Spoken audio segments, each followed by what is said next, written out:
Bismillah, Assalamualaikum warahmatullahi wabarakatuh. Perkenalkan kami dari kelompok 6 yang akan mempresentasikan pada pagi hari ini yang berjudul Sosiologi Sastra. Sosiologi Sastra yang beranggotakan yang pertama Istakfani Amalia Farhana, yang kedua Fauzan An-Nasyainuddin, yang ketiga Devri Setiawan, yang keempat Nurbaiti Eka Silvani. Kami akan membahas tentang sosiologi sastra.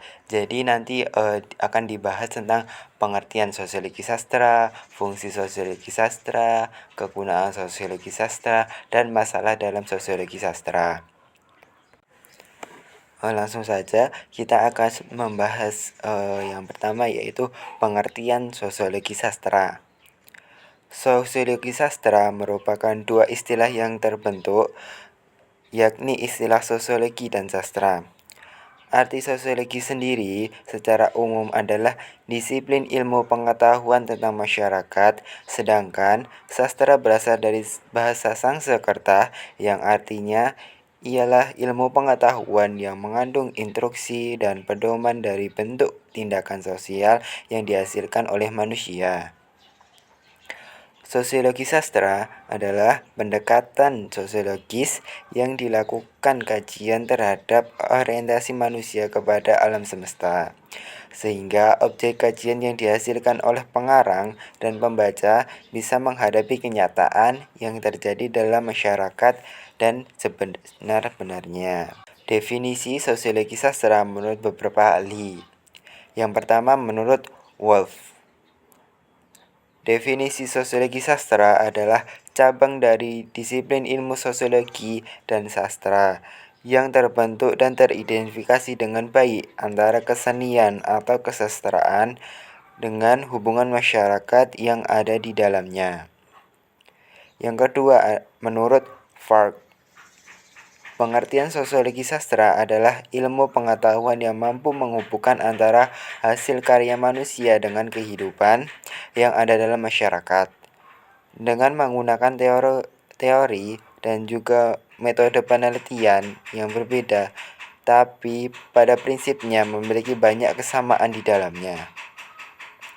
Yang ketiga, menurut Weck dan Worm, pengertian sosiologi sastra adalah pendekatan terhadap karya sastra yang mampu mempertimbangkan dengan segi sosial, baik perubahan sosial, lembaga sosial, dan lain sebagainya, sehingga karya tersebut mampu hidup dan dipertahankan oleh masyarakat.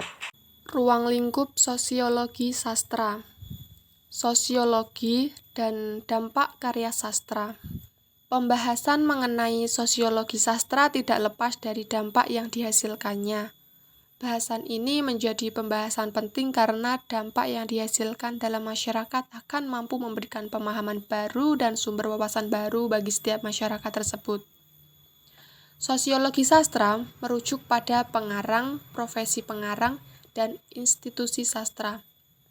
Pokok bahasan dalam sosiologi sastra selanjutnya adalah pembahasan mengenai pengarang, profesi, dan juga ilustrasi yang dihasilkannya. Sosiologi sastra ini dinilai cukup mampu memberikan telaah tersendiri bagi profesi dan institusi di dalamnya. Sosiologi karya sastra menjadi telaah bagi karya itu sendiri. Pokok bahasan dalam sosiologi sastra adalah pokok bahasan yang diberikan. Dengan mampu menjabarkan tentang pengajaran dan pengalaman kepada masyarakat, sosiologi sastra bisa menjadi sumber wawasan pada kehidupan saat ini. Fungsi sosiologi sastra.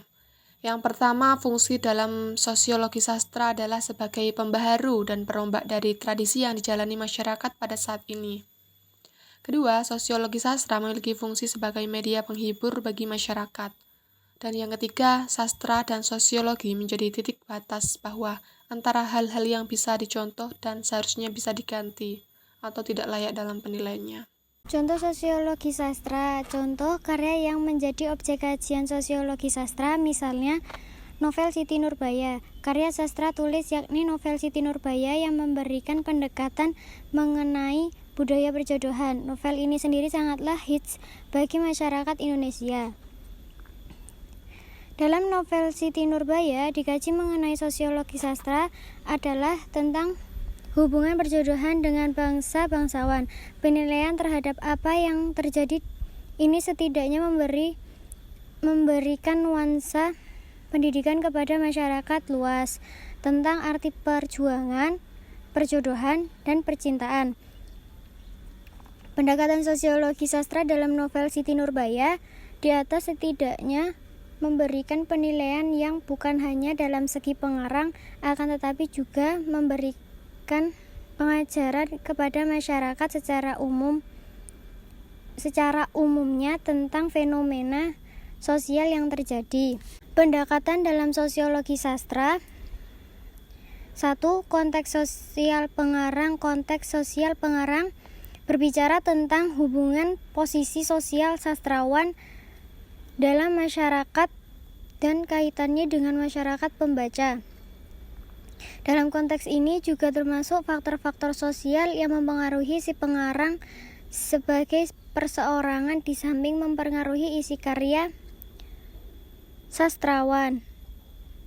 2. Sastra sebagai cerminan masyarakat. Sampai sejauh mana sebuah karya sastra dapat dianggap mencerminkan keadaan masyarakat.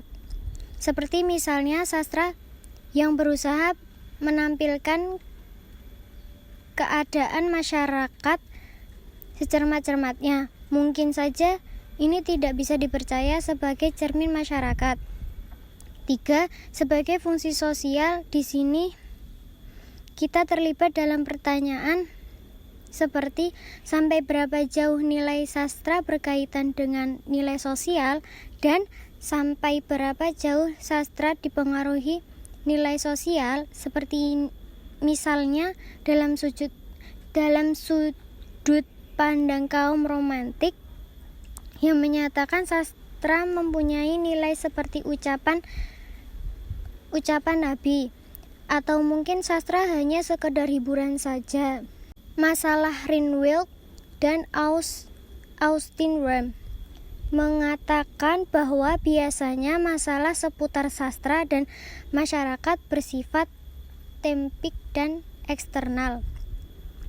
Kapan dimaksud bahwa sastra secara tepat mencerminkan situasi sosial pada kurun waktu tertentu? Pengertian ini keliru kalau hanya menyampaikan bahwa sastra menunjukkan beberapa aspek realitas sosial. Ekspresi itu terlalu pendek dan sama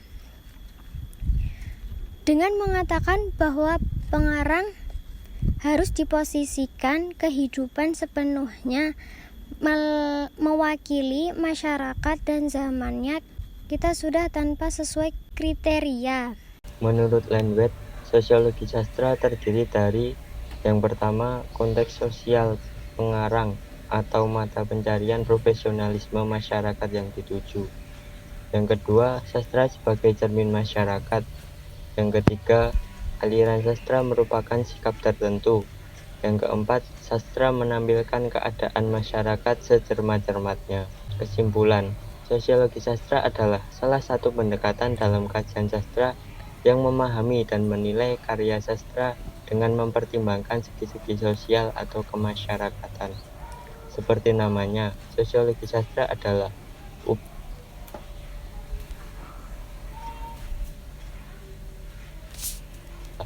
upaya untuk memahami karya sastra melalui perpaduan ilmu sastra dengan ilmu sosiologi. Dalam wacana ini, sastra berdiri sebagai fenomena masyarakat yang ditelaah dalam kacamata ilmu sastra dalam hubungannya dengan ilmu sosiologi. Sekian presentasi dari kelompok kami. Apabila ada pertanyaan, bisa ditanyakan melalui grup WA. Dan apabila ada salah kata, saya mohon maaf yang sebesar-besarnya.